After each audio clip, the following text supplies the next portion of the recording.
Hello beautiful people, this is Chris from Tech Spurt and I'm here with two great value Motorola handsets. On the left here we've got the new Moto E5 Plus just about to hit the UK for just 150 quid. On the right here we've got the Moto G6 Plus, another plus size Motorola which came out earlier in the year. It's available right now for £270, so a bit more expensive. What is the difference between them? Because as you can see, if we stack them side by side, they're more or less the same size. We're going to go through the specs, performance, camera tech, all that kind of shenanigans to see which one might be best for you. And for more side-by-side comparisons with the latest and greatest handsets, budget or premium, don't forget to give us a subscribe. Cheers. So first up, there isn't, as I say, much difference at all in terms of the general dimensions. The E5 Plus is a 6-inch handset compared to the 5.9-inch G6 Plus. So both are quite hefty mothers, quite tricky to handle with just the one mitt, as you might expect, although thankfully they do come with the built-in one-handed mode, so you can just swipe down towards the corner of the display, like so, get there in the end, and as you can see, you can then use it much more easily one-handed. You can use your apps in this mode, you can drag down your notifications bar a hell of a lot easier, so it's definitely a good thing to have. The E5 Plus is actually a lot heftier than the G6 Plus as well. It's almost 200 grams, this thing. You can really feel it when it's in your pocket, believe me. Whereas in comparison, the G6 Plus is just 167 grams. It feels a lot lighter. It's a little bit slimmer as well. If you stick them side by side like so, you might just about be able to make that out. If we flip them both around, they may look like they sport an identical sort of construction, but actually the Moto E5 Plus is made of plastic because it's more basic budget model, whereas the G6 Plus is actually constructed of Corning Gorilla Glass. Thankfully nice and tough, just as tough as the plastic effort. They do unfortunately both pick up smudges and grease prints rather easily, as you'd expect with that sort of glossy finish, although they seem to show a bit easier on the more plastic Moto E5 Plus. And they both sport quite a funky sort of wave design on the back as well, which you can see when it catches the light just so. One of the other benefits of the G6 Plus is the fact that it's P2I rated water repellent. What that means is basically if it's lightly raining, you have absolutely no worries using this thing whatsoever, whereas there's no kind of water repellent design on the Moto E5 Plus. You will notice, however, that the Moto E5 Plus has its fingerprint sensor housed around the back here. It's indented in there, but it still has the Motorola logo slapped on the back, just like the Moto G6 Plus. On the G6 Plus, the fingerprint sensor is actually located around the front of the phone, right here. Which one you like the more will obviously come down to personal preference. Personally, we prefer it on the back. It just seems to fit under your finger quite naturally when you pick up the handset. It's quick and easy to just tap and straight into your desktops.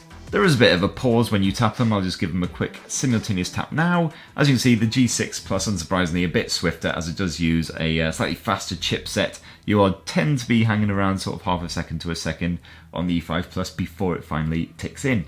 Now when it comes to that screen tech, as I said, the size difference is negligible, 5.9 inches compared with 6 inches. And they are both IPS displays as well, so nice punchy colours and pretty bright as well. If we bump them all the way up to maximum brightness, I've turned off the adaptive brightness in both cases, you'll see that they definitely do the job outdoors. I've used both of them comfortably outdoors, even with sunglasses, absolutely no problem whatsoever. In both cases you can tweak the colour output as well. They're both by default in vibrant mode, which I actually quite like, makes those colours quite poppy, especially impressive here on the Moto E5, which is obviously quite a budget panel. In both cases you get a stretched 18:9 aspect ratio as well, which is particularly good when you're enjoying a bit of Netflix, Amazon Prime Video, whatever your streaming video thing of choice happens to be. So you get a nice full screen picture, no nasty letterboxing or anything like that. As you can see, stick them side by side.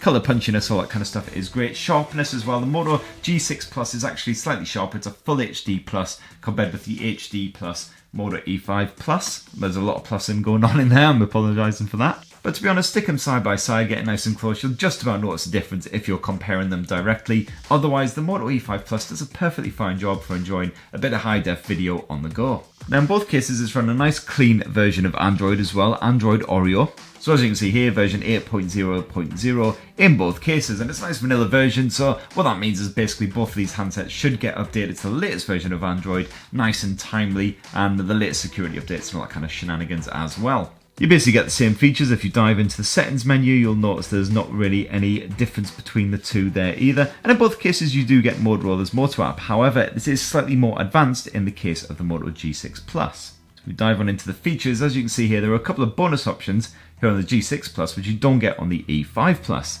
So we'll stick with the common stuff for now. You get Moto Actions in both cases, which just allows you to basically open up that one-handed mode, as I mentioned before, swipe to take a screenshot, all that kind of stuff. You do get a couple of bonus options here on the G6 Plus, however, such as the Instance 2 double karate chop to turn on the torch, which is sadly missing in action here, and you can also do a double twist in order to activate the camera, which frankly just looks sexy as hell. Wow, there we go, boom. Both these phones sport a bit of Moto display as well, so you can turn on the night display mode, which just filters blue light when you're playing around on Twitter at 3 AM or whatever. Tandem display keeps the screen on when you're staring at the phone. However, the Moto G6 Plus does sport a bit of Moto Key as well. It's kind of neat. It's basically an alternative to Google's Unlock function, which basically saves your passwords and just auto-fills them whenever you're signing into your accounts. It's a bit more secure than Moto Key, however. It actually uses the fingerprint sensor as an alternative to the password, so it's just as swift as Google's option, but definitely a more secure effort. And you got the Moto Voice as well, which to be honest is a wee bit pants. It's kind of like a voice assistant kind of thing. It kind of does the job when you're driving. It's definitely handy in those situations, but definitely you've still got the Google Assistant in both cases that basically does the same job. One other bonus feature which you get on the G6 Plus, which you don't get on the E5, is the rather nifty bit of facial unlock action. What this does is it scans your face using that front-facing camera, and then you can use that to unlock the phone instead of having to fumble for the fingerprint sensor, and that's particularly handy if you're wearing gloves, your fingers are a bit greasy, something like that. Now, in terms of performance, that's where the big difference between these two handsets is immediately apparent. You've got a basic Snapdragon 425 chipset here on the Moto E5 Plus, and sometimes you will notice some tardiness in there when you're switching apps, trying to load something up, something like that. Whereas here on the G6 Plus, you get a Snapdragon 630 chipset, a more capable platform. So again, you'll see the odd little stammer, but it's a lot rarer here on this handset, especially helped by the fact that it's backed by either 4 or 6 gigs of RAM, depending on which handset you choose, which SKU you go for. Whereas here on the Moto E5 Plus, it's backed by either 2 or 3 gigs of RAM, so you get much less memory. In fact, using my primary school math skills, I would say half the amount. If you're a bit of a fan of benchmarking, I've done a bit of that. So on Geekbench, as you can see here, unsurprisingly, the G6 Plus impresses on both counts. And as for Antutu, once again, the G6 Plus is the clear winner. I've also tried a bit of the likes of PUBG on both these handsets as well, and while it's just about playable here on the E5 Plus on those low detail settings, the G6 Plus definitely a much stronger frame rate. So yeah, if you're going to be doing a lot of more complex gaming such as the PUBGs, things like that, you'll want to go for the G6 Plus. As for the storage, the G6 Plus is once again the winner. You get a choice of either a measly 16 or 32 gigabytes here on the Moto E5 Plus, a good chunk of which is already used up by the OS and the pre-installed apps. Whereas here on the G6 Plus, you get 64 gigs of storage. Thankfully, in both cases, you can boost that with a bit of micro SD memory card action, either 128 or 256 gigs maximum, depending on which of Motorola's various spec sheets you actually trust. However, when it comes to the battery tech, the tables are turned. The Moto E5 Plus is by far the winner here with a mighty 5,000 milliamp cell. That'll keep you going for a good couple of days as long as you're not blasting a good bit of Skype or media streaming non-stop. Here on the G6 Plus, it does a respectable job and get you through a day, maybe a day and a bit, depending on how much you use it. But it's a 3,200 milliamp cell, so naturally weaker than the E5 Plus. But of course, if you dive on into the battery settings, you'll find that you do get the usual array of power saving modes and the rest when you need a bit of help in a pinch. Which brings us onto the camera tech, and they may look like they sport the same kind of camera setup, but actually it's very, very different. The Moto E5 Plus has just a single lens snapper here on the back. It's a 12 megapixel f2.0, whereas it's a dual lens snapper here on the G6 Plus. It's a 12 megapixel primary lens backed by a 5 megapixel secondary lens for depth sensing, basically. And while the E5 Plus has a f2.0 aperture lens, it's actually a dual f1.7 aperture on the G6 Plus, so it's stronger in those low light conditions. Now, if you load up the camera app, you'll see they basically use the same setup. You're straight into your auto modes when you load it up. You can take a shot nice and quick. It's nice quick dual autofocus in both cases. You can swipe to the video mode like so, and if you swipe in the other direction, you bring up the special bonus camera features. As you can see, of course, the Moto G6 Plus sports a lot more features than the standard Moto E5 Plus, however.